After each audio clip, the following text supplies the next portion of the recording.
What do you think are most people's ultimate goals in life? Surveys of millennials show that they're mostly interested in getting rich and famous. A 2017 survey reported that 1 in 12 millennials would detach themselves from their families for fame. So is fame, wealth, and achievement the key to happiness in life? It's always been a mystery how people's goals play out. Until now. The Harvard study of adult development is the longest ever ongoing study of happiness and health. Researchers started following 724 men for 80 years from when they were teenagers in the 1930s until today. About 60 or so of those original men are still alive today and well into their 90s. The study is still ongoing and has extended to about 2,000 of the original men's offspring. Their work, home life, and relationships were all extensively studied in those 75-plus years. This kind of study is extremely rare because usually funding runs out, or researchers lose interest or just pass away. So in 1938, the study started with researchers selecting two groups of teenagers. The first group, I guess you can say, had more advantages starting out. They were from more affluent families and were sophomores at Harvard College. The second group was made up of very disadvantaged boys from the poorest families in Boston. They were living in slums, often with no running water. Which group do you think ended up more happy and healthy later in life? All the boys became adults and entered the workforce. Some climbed the social ladder from the very bottom to the very top, and some fell in the complete opposite direction. They were businessmen, doctors, and lawyers. One of the participants later became president of the United States. Some others developed alcoholism, and a few developed schizophrenia. The researchers didn't just give questionnaires. They scanned the participants' brains, drew their blood, talked to their children, and videotaped them talking to their spouses. After tens of thousands of pages of information, what do you think was the lesson about being happier and healthier? Was it to get more wealth, fame, and accomplishments? Actually, it was none of those. The bottom line is this: warm relationships keep us happier and healthier. Period. There were three main conclusions from this.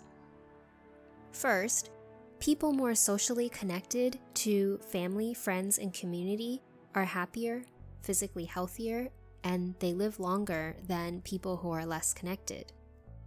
People who are lonely saw their health decline earlier in midlife, their brain functions declined sooner, and they lived shorter lives. So conclusion number one is, social connections are very good for us, and loneliness kills. It was also found that living with a lot of conflict is very bad for your health. Marriages with lots of arguments and little affection were worse for health than getting a divorce. People in warm relationships seem to have some kind of protective shield.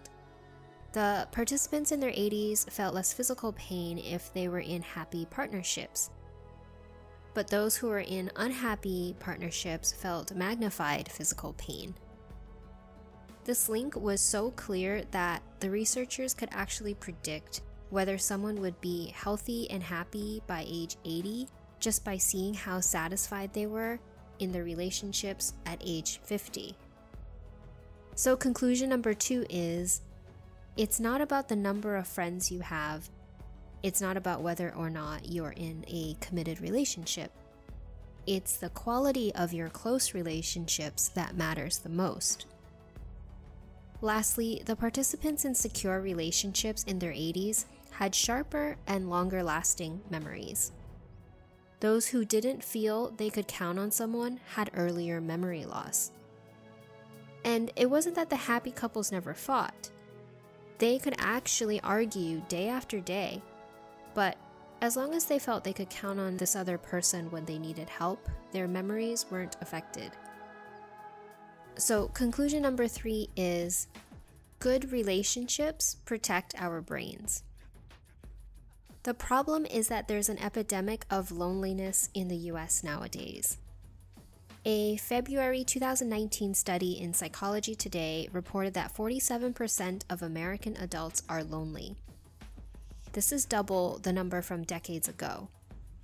Before you panic about being in that 47% of lonely Americans, there are actions we can all start taking today to better our relationships. 1. The next time you're at dinner with someone, start a no phone policy.